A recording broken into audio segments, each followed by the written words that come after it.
Bismillahirrahmanirrahim. Assalamualaikum warahmatullahi wabarakatuh. Perkenalkan, nama saya Rijal Ma'ruf dengan NIM D1A1211089. Baik, pada kesempatan kali ini saya akan membawakan materi Pancasila pertemuan ke-15 dengan judul Membangun Argumen tentang Dinamika dan Tantangan Pancasila sebagai Sistem Filsafat. Yang pertama, dinamika Pancasila sebagai sistem filsafat. Pancasila sebagai sistem filsafat mengalami dinamika sebagai berikut.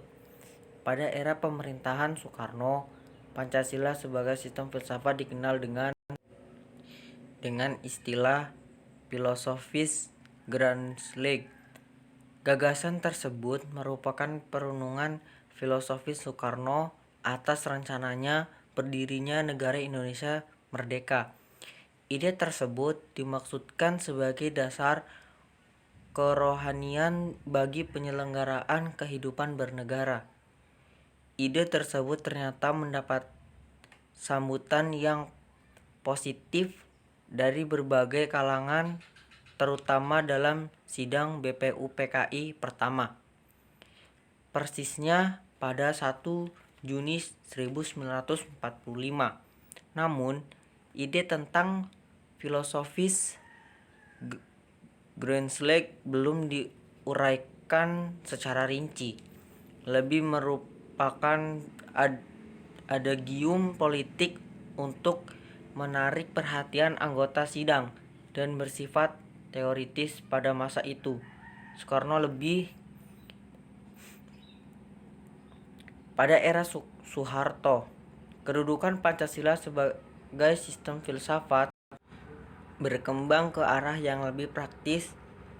Dalam hal ini, istilah yang lebih tepat adalah Weltanschauung, yang artinya filsafat Pancasila tidak hanya bertujuan mencari kebenaran dan kebijaksanaan, tetapi juga digunakan sebagai pedoman hidup sehari-hari. Atas dasar inilah, Soeharto mengembangkan sistem filsafat Pancasila menjadi penataran P-4 pada era reformasi. Pancasila sebagai sistem filsafat kurang terdengar resonansinya. Namun, Pancasila sebagai sistem filsafat bergema dalam wacana akademik, termasuk kritik dan renungan yang dilontarkan oleh Habibie dalam pidato 1 Juni 2011. Yang kedua, tantangan Pancasila sebagai sistem filsafat.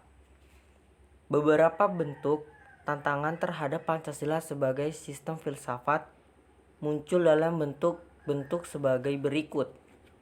Bentuk yang pertama, kapitalisme, yaitu aliran yang meyakini bahwa kebebasan individual pemilik modal untuk mengembangkan usaha dalam rangka meraih keuntungan sebesar-besarnya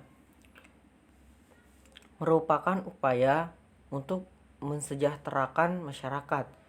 Salah satu bentuk tantangan kapitalisme terhadap Pancasila sebagai sistem filsafat ialah meletakkan kebebasan individual secara berlebihan sehingga dapat menimbulkan berbagai dampak negatif, seperti monopoli, gaya hidup konsumerisme, dan lain-lain. Yang kedua, komunisme adalah sebuah paham yang muncul sebagai reaksi atas perkembangan kapitalisme sebagai produk masyarakat liberal.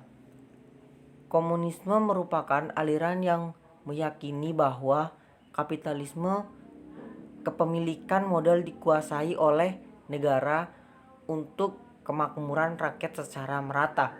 Salah satu bentuk tantangan komunisme terhadap Pancasila sebagai sistem filsafat ialah dominasi negara yang berlebihan sehingga dapat menghilangkan peran rakyat dalam kehidupan bernegara. Baik, mungkin itu saja yang saya dapat bisa sampaikan. Kurang dan lebihnya mohon dimaafkan. Billahi taufiq wal hidayah. Wassalamualaikum warahmatullahi wabarakatuh.